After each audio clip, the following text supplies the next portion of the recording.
Bonjour à tous, soyez les bienvenus sur Soul Food. Aujourd'hui, on est là pour nourrir notre foi. Et comment on fait pour nourrir notre foi? On lit la parole de Dieu. Je vous invite à faire pause tout d'abord et à prendre un temps de prière, de dire Seigneur, voilà, parle à mon cœur à travers cette vidéo. Et prendre aussi un temps d'aller vous chercher un café, de profiter de cette vidéo calmement. Et je vous invite à ouvrir vos Bibles aussi, donc dans Matthieu chapitre 14. Et on va lire à partir du verset 26. Je vous invite chez vous à lire du verset 22 jusqu'à 33.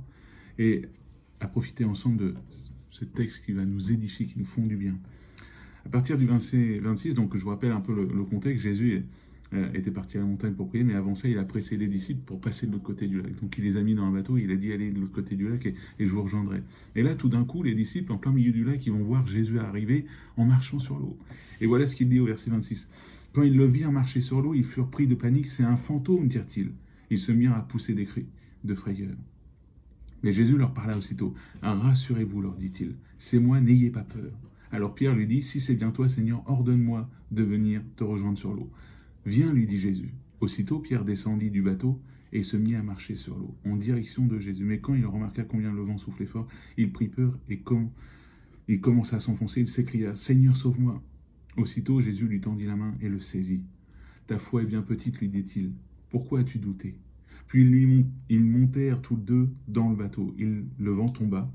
Les hommes qui se trouvaient dans l'embarcation se prosternèrent devant lui en disant « Tu es vraiment le Fils de Dieu. » Amen. Donc moi, il y a tellement d'enseignements à tirer de ça, mais je vais juste en retirer un enseignement pour cette vidéo, parce que je ne veux pas que la vidéo soit trop longue. Premièrement, je vois une chose, c'est voilà, au verset 28, on voit que Pierre, si c'est bien toi, Seigneur, ordonne-moi de venir te rejoindre sur l'eau. Il demande à Jésus, en gros, de lui donner un ordre. En gros, il attend la permission de Jésus. Il n'attend pas, c'est pas selon sa volonté. Pierre se soumet à la volonté de Jésus, en disant, Seigneur, si c'est ta volonté, en gros, ordonne-moi d'aller sur l'eau. Et donc, trop souvent, nous, dans notre vie, malheureusement, on est comme ça. On veut que les choses se passent dans notre vie, on veut voir des choses, on veut voir même des miracles, on veut voir de grandes choses. Mais on n'attend pas la permission de Dieu. On prend de l'avant sur des choses dans nos vies, mais on n'attend pas sa permission. On ne dit pas, Seigneur, est-ce que c'est ta volonté? Est-ce que c'est bien toi qui veux que j'aille là-dedans? Ou quoi que ce soit, qu'importe le domaine, que ce soit dans le travail, que ce soit pour un enfant, pour un couple ou quoi que ce soit. Est-ce qu'aujourd'hui, tu te mets bien devant Dieu pour dire, est-ce que c'est ta volonté, Seigneur? Est-ce que c'est toi qui me ordonnes d'aller là-dedans? Est-ce que vraiment je vais vivre des grandes choses en allant dans ce domaine? Je vous invite aujourd'hui vraiment à vous mettre devant Dieu. Et quand s'il y a peut-être un choix aujourd'hui que tu dois faire, je t'invite à remettre ce choix entre les mains de Dieu, à prier bien avant pour vraiment saisir et voir quand ça sera la volonté de Dieu, à être à son écoute. Et ça, c'est ce qu'a fait Pierre. Parce qu'une fois qu'il a demandé ça à Jésus, voilà ce qu'au verset 29, viens, lui dit Jésus. Et là, Pierre, il a bien entendu et il va juste faire confiance à Jésus. Il va activer sa foi. Il va faire confiance à Jésus. Jésus lui a dit, viens. Donc aussitôt, qu'est-ce qu'il va faire? Aussitôt, Pierre descendit du bateau et se mit à marcher sur l'eau. Tout simplement parce qu'il a activé sa foi. Donc aujourd'hui, peut-être que tu es dans l'attente d'une réponse de Dieu, mais aujourd'hui, je t'invite à être à l'écoute de Dieu aussi. Parce qu'au moment où Dieu va te dire, ok, aujourd'hui, je te donne la permission, tu peux aller le faire, le calendrier est ok avec moi, tu peux foncer là-dedans et que les portes vont s'ouvrir, là, ça sera à toi d'activer ta foi. De croire en la parole de Dieu en disant, je sais que tu es avec moi et que rien ne peut aller contre moi, donc Seigneur, je fais là-dedans.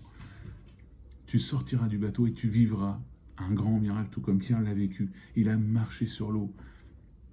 Pourquoi il a vécu ce miracle? Tout simplement parce qu'il a activé sa foi.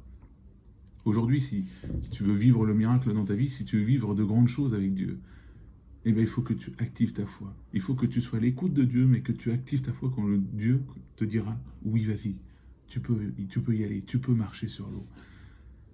Donc aujourd'hui, je t'invite vraiment à te remettre devant Dieu. Si tu as des décisions à faire dans ta vie, si tu es en recherche de Dieu ou quoi que ce soit, je t'invite vraiment à parler à Dieu, à ouvrir ton cœur, à lui remettre cette décision entre ses mains et dire, Seigneur, quand ça sera vraiment ta volonté, quand là je devrais y aller, je veux y aller, Seigneur. Je veux te faire confiance pleinement et ça sera à toi d'activer ta foi. Donc aujourd'hui, si tu veux vivre le miracle, prends du temps pour partager ce que tu as à cœur de faire à Dieu. Écoute Dieu et quand ça sera le bon moment, active ta foi et sors du bateau. Soyez bénis, j'espère que cette parole vous a fait du bien. Je vous invite vraiment à vous abonner, à mettre un petit like et à commenter, pourquoi pas. Voilà, moi j'aime beaucoup vous lire, j'aime beaucoup aussi vous répondre. Donc Mais n'hésitez pas à me contacter. Je vous dis à la prochaine.